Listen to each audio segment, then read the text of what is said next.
دي يا جماعة بقى أرض نادي الزمالك اللي اتسحبت من الجهاز. بصوا الأرض عاملة ازاي،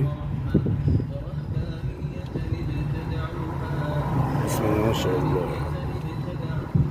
الأرض دي يعني في مكان، يعني اللي قاعد هنا عارف كويس هي فين بالظبط، يعني عارف هي بالظبط دلوقتي تساوي ايه ويتعمل فيها ايه. يعني فعلا أرض حرام تتاخد من النادي، والله حرام تتاخد من النادي الأرض دي، ولا النادي هيعرف يعوضها تاني. بصوا عاملة ازاي، في رملة جوه طبعا وفي حاجات، وطبعا في الناس اللي هي بتاعت الجهاز قاعدة جوه بعد القرار اللي طلع. يعني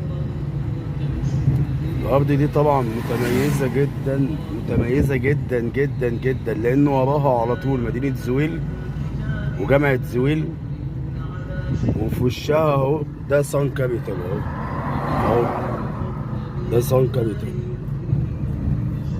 والناحية دي الدائري كده في الحتة دي ده سان كابيتال. ادي الأرض، ادي الأرض بتاعت نادي الزمالك اللي يا رب يا رب يعني بجد تخلص مشكلتها وترجع للنادي تاني.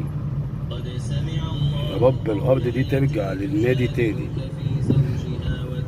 إن هي مهم إن هي ترجع للنادي جامد تاني.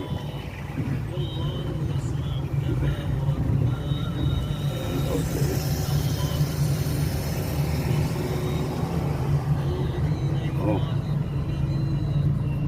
أرض النادي، أرض النادي أهي، ده كله أرض النادي، كل ده اللي أنت شايفه أرض النادي، واللي ورا هناك ده القرية الكونية أهو. وادي سان كابيتال اهي اللي على الشمال اهي، وبعد كده هتلاقي بقى كمباوند